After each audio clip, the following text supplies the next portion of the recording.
ফলে বাণিজ্য আর বিনিয়োগের নতুন সুরও বাজবে।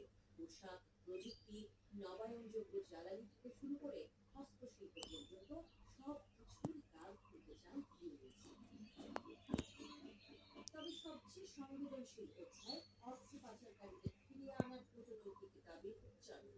ব্রিটিশ সংসদের অল পার্টি গ্রুপের সামনে দৃপ্ত কণ্ঠে তোলা হবে অনুরোধ, বাংলাদেশের জনগণের টাকা ফেরত দিন। এই কূটনৈতিক সুরে যুক্ত হবে আরেক মানবিক প্রতিশ্রুতি, রোহিঙ্গা সংকট। যুক্তরাজ্যের মানবিক অবস্থানকে আরেকবার নতুন রূপে জাগিয়ে তুলবেন ইউনুস।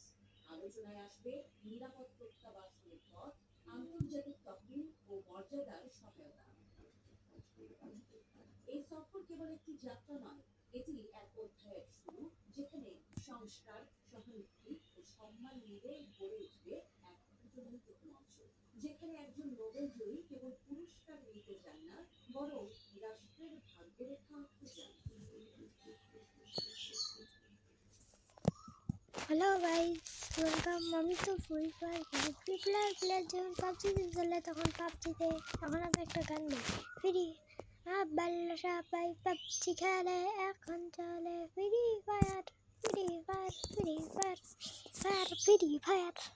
সবাই শুনছ তোমার দিকে আমার দোহাইয়া তোরে, কষ্টের দুনিয়া যায়, কষ্টের দুনিয়া যায়, আদর করে যে। গাইস, তোমরা কত ইউটিউবে কত আশা করে এসেছিলাম, সাবস্ক্রাইব করবেন, প্লে বাটন আসবে, মজা করবো, কিন্তু না, ডায়মন্ড টপ আপ করবো, সেটাও না, তোমরা তো কিচ্ছু করো না। গাইস, তোমার পাওয়ার দেখা দাও গাইস।